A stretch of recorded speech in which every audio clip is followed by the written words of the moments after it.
নমস্কার বন্ধুরা, আজকে মামস কিচেনে বানাচ্ছি ফেলে দেই যে জিনিসগুলো আর কি আমরা সেটা দিয়ে একটা রেসিপি। এগুলো হচ্ছে ফুলকপির ডাঁটা, সবাই চেনে।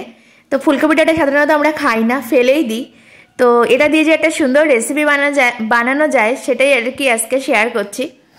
ফুলকপির ডাঁটাগুলোকে প্রথমে কিন্তু ছোটো ছোটো করে ছোটো ছোটো টুকরো করে কেটে নিয়েছি। এখন এটাকে সেদ্ধ বসিয়ে দিচ্ছি। সেদ্ধ করতে হবে বলতে একদম যে পুরোপুরি সিদ্ধ করে নিতে হবে সেটা কিন্তু না, যেটা আর কি ওই ভাপানো বলে সেরকম করে নিতে হবে, মানে অর্ধ সেদ্ধ আর কি, অর্ধেকটা সেদ্ধ হবে এরকম। তো সেদ্ধ করে কিন্তু এখন জলটা ঝরিয়ে নিয়েছি। এবার এটাকে পেস্ট করে নিতে হবে। এটা মিক্সিতেও করে নেওয়া যায়, তো আমার এখানে মিক্সির অপশান নেই, শিলেই করতে হচ্ছে। তো মা ফুলকপির ডাঁটাগুলোকে এখন বেটে নিচ্ছে।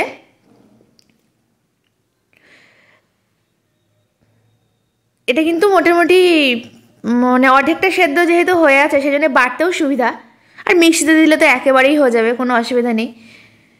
দেখুন খুব সুন্দর কিন্তু মানে বাটাটা হয়ে গেছে। আর দেখুন ডাঁটার কালারটাও কিন্তু চেঞ্জ হয়নি, মানে সেদ্ধ করে নেওয়ার পরেও যে কালারটা আর কি বাটার পরে সেই সুন্দর একটা কালার আছে।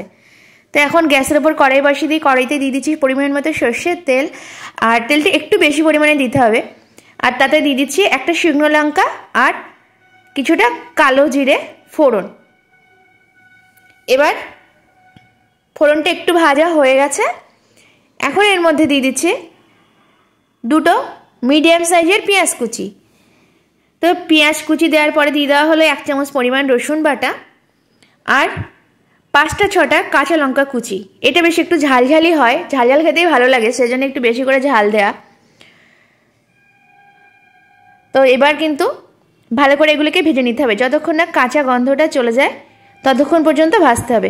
এটা যে খুব যে মানে লাল লাল করে ভাজতে হবে সেই ব্যাপারটা নয়, কাঁচা গন্ধটা ছেড়ে যাওয়া পর্যন্তই ভেজে নিতে হবে। তো এখন মোটামুটি কাঁচা গন্ধটা চলে গেছে। এবার এর মধ্যে অ্যাড করতে হবে আগে থেকে বেটে রাখা ফুলকপির ডাঁটাটা। তো আগে থেকে পেস্ট করে রাখা ফুলকপির ডাঁটাটা এর মধ্যে অ্যাড করে দেওয়া হলো। এবার কিন্তু এটাকে ভাজতে হবে।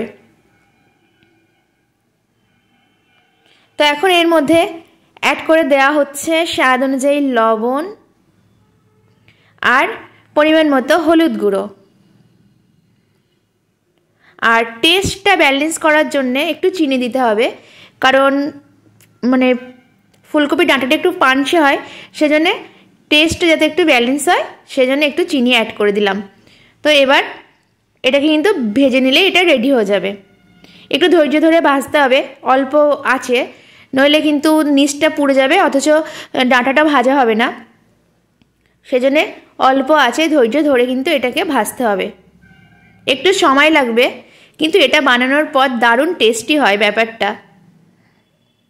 আর এইসব জিনিস তো সবসময় আর কি বানিয়ে খাওয়া হয় না, মাঝে মধ্যেই আর কি বানিয়ে খাওয়া হয়, কিন্তু সত্যি সত্যি অসাধারণ লাগে। গরম ভাত দিয়ে তো দারুণ লাগে। আর কেউ যদি মনে করে এটাকে রুটি দিয়ে খাবে সেটাও খেতে পারে, কিন্তু আমি তো বলবো ভাতের সাথে দুর্দান্ত লাগে। গরম গরম ভাত, তার সাথে এরকম একটা রেসিপি থাকলে তো একদম ফাটাফাটি ব্যাপারটা আর কি। দেখুন এটা কিন্তু বেশ ভাজা হয়ে গেছে, জলটাও শুকিয়ে এসছে। এখন কিন্তু এটা প্রায় রেডি। তো আরেকটু ভেজে নিয়েই আর কি গ্যাসটা কিন্তু অফ করে দেবো। আমরা সাধারণত কিন্তু ফুলকপির ডাঁটা ফেলেই দিই, কিন্তু একবার এই রেসিপিটা ট্রাই করতেই পারেন, মানে ট্রাই করে দেখতেই পারেন যে এটা কেমন হয় খেতে। তো আমি তো বলবো একবার সবাই ট্রাই করুন। যদি ভালো না লাগে সেটা যদিও নিজেদেরই ব্যাপার, কিন্তু আমাদের যেহেতু এটা ভালো লাগে খেতে সেই জন্যই রেসিপিটা শেয়ার করা। তো এখন একটা বাটিতে তুলে নিয়েছি, আর আমি কিন্তু গরম ভাত নিয়ে বসেও পড়েছি। ঝাল ঝাল ব্যাপারটা আর ডাঁটা বাটা দারুণ লাগে খেতে। তো আজকের মতো কিন্তু বিদায় নিচ্ছি। টাটা সকলকে, সবাই ভালো থাকবেন। আবার অন্য কোনো রেসিপি নিয়ে খুব শীঘ্রই চলে আসবো।